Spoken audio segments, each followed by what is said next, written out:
Hello everyone, I'm Tommy with Studio Sins, and welcome to Blind Buy First Impressions Sunday. Here lately I've been kind of in a Alfred Dunhill frame of mind. As you notice, I've talked about Icon for a few of my list videos. Icon is a fantastic neroli based fragrance, and I have talked about Desire Red, and I've also talked about Desire Blue.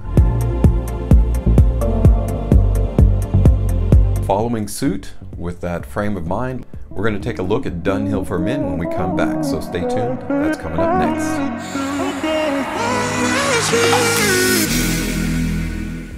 Welcome back, guys. This is the titular fragrance, and it came out somewhere around 2003, I believe it was launched.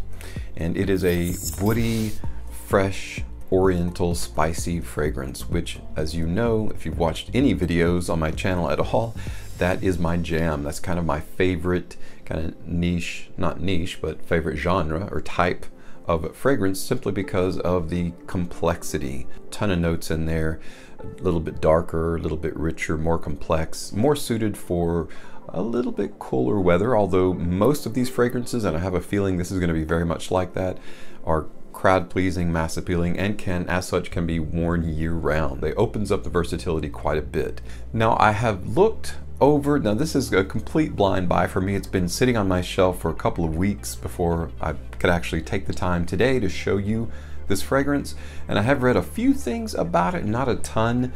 A couple things that I read used terms like modest and charming when it came to the description of such. I believe that's on Fragrance X as well, if you go to purchase it at fragrancex.net. And that kind of concerns me because those two adjectives are only used when you're afraid to speak the truth. Like, oh, your toddler, he's so charming, or your baby is so modest, when in fact they're fugly, U-G-L-Y, you ain't got no alibi, you ugly. I don't know that this is going to be an ugly fragrance. I don't think it's going to be. I've read some of the notes. First of all, the perfumer Michel Almerac, or Almaray, I'm probably mispronouncing his last name, and I apologize for that, but he is also the creator of fragrances such as Jupe Homme, which Jupe is probably one of my least favorite fragrances. I just don't like the way that it smells.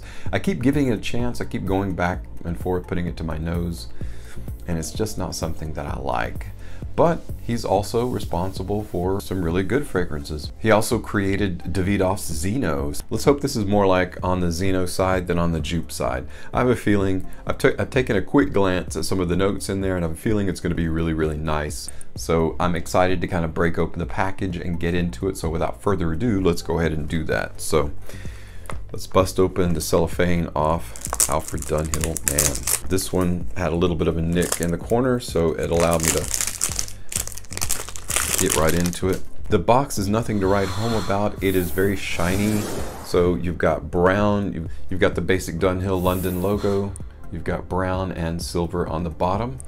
Nothing on the sides. You've got the SKU barcode on this side, and then on the back you've got the ingredients along with additional product information. So it looks like they stamped the batch code on upside down.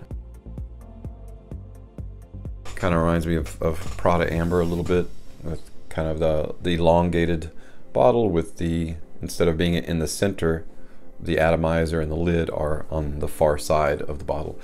And it's got kind of like an indentation. I'll show you that. If you can see that, that's kind of neat. I don't know why that's there, other than the fact that it's just an aesthetic decision to do that. And you have the wonderfully elongated font of Dunhill. Kind of a tan colored juice, but that's a cool bottle. You got your lid. There's really nothing doing on the bottle itself. This is on the very bottom, so you can see that batch code there. The lid is very reflective. It's very shiny silver, so you can kind of see that there. So lid is very heavy, which is nice, like extremely heavy lid. So that snaps into place, and of course you can hold your bottle by the lid, which I never recommend, but that's just one of the things I always go over really quickly. So without further ado, let's get into the juice. The presentation is relatively simplified. There's not a lot to talk about there, but I do like the fact that they put the Dunhill, and it's kind of etched in the glass there. It's not a sticker, and it's not, I don't think it's paint. It has a that tactile feel that etched glass has. Now before we spray this on, let's go over the notes quickly. What we're expecting in this: lavender, clary sage, you've got geranium, you've got lemon, carnation, iris, orris root, jasmine, rose, oak moss, of course, leather, vetiver, musk, sandalwood, tonka bean, cedar, and the kitchen sink. I don't know why they felt that they needed to. Back in the 90s, they felt like it wasn't a fragrance if it didn't have at least 15 or 20 notes in there. So this is going to be oriental, woody, what I hope to be slightly floral, but more on the masculine side with that leather, a little bit of sweetness and creaminess from the tonka bean. Let's not guess any longer. Let's go ahead and give it a shot. So I'm going to do the 3-pump prime on my tester strip here. 1, 2, 3. Atomizer is really nice. I'm gonna go ahead and give a 4th one there. So pumps out a good bit of juice. Okay. Oh man, it does kind of remind me of Jupe a little bit. I hate to say. I was hoping it would be more Xeno-y than Jupe. At least in that open, it's kind of Jupe-y. Oh man. Okay. All right. Let's give it a second. And letting the disappointment settle a little bit.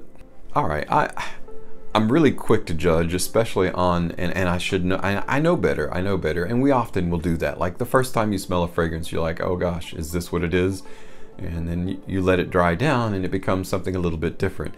And that's why there are 3 levels to every fragrance. You've got your top, your mid, and your base. Oftentimes the top, which is the first thing that we smell, is an introduction. And usually, if it's blended well enough, then each introduction is it's a sliding into the next. Like the top slides into the mid, which slides into the base. Sometimes it's a jolt though, and this is a little bit of a jolt for me. I don't really care for the open. The open is a little bit dated. It feels like an older, somewhat oak mossy, somewhat floral, somewhat oak mossy, mature man's. This is definitely a mature man's fragrance, but that's not a bad thing. Forgive my initial reaction to this. It wasn't very positive. And I know better than that. I know to wait, and I'm waiting. You can actually catch quite a bit of the floral notes in this, and I was wrong about the rose. You can definitely get a little bit of the rose, but it's mixed in with the spices. You got the clary sage. It's mixed in with the other floral notes, which makes it even out quite a bit. So this is an interesting, it is more of a complicated, and I did say that it kind of smells like, it reminds me of Jupe. That's kind of going away. It is more like Xeno-ish, meaning it is more of a little bit complicated, slightly barbershop, mature man's fragrance. It's got quite a bit of subtleties in there, enough to make it more complicated. Now, I don't like relying wholly on a tester strip. Let's go ahead and give it a shot on skin. Both sides. Let it dry down. You've got quite a burst of alcohol there at first, and it smells a little bit synthetic, so you have to let that dry down before you can actually start appreciating the actual notes of it. So unsurprising with a relatively inexpensive fragrance like this, that you do get a little bit of that burst of alcohol, a little bit of synthetic feel or sensation off of it at first, off the top. But when it starts drying down, okay. So I do like this a lot better on skin, no surprise there. Mixing with the oils of your skin, you can start to appreciate the complexities and the layers as they unfold and unveil themselves a lot easier than you can on a linear tester strip, because there's no oils on it, there's nothing there to mix with, and to start separating with. The emulsion and emollient effect is a lot better on skin. It reminds me a lot more of Xeno, only it's a little bit more understated and a little bit more subtle. So I think subtle is probably a good word to use, subtle yet complex. This isn't something that's going to have a tremendous amount of projection. As such, it's going to be safe. This is a safe blind buy for the office. In terms of usage, you could wear this very easily in an office setting. It's not loud, it's not going to be in your face, and it's not going to be cloying. This is a type of fragrance you could spray a ton on and not really worry about it. It does have a floral heart to it, so this could almost be, it is very masculine, but it could almost be a unisex fragrance just because of that floral heart.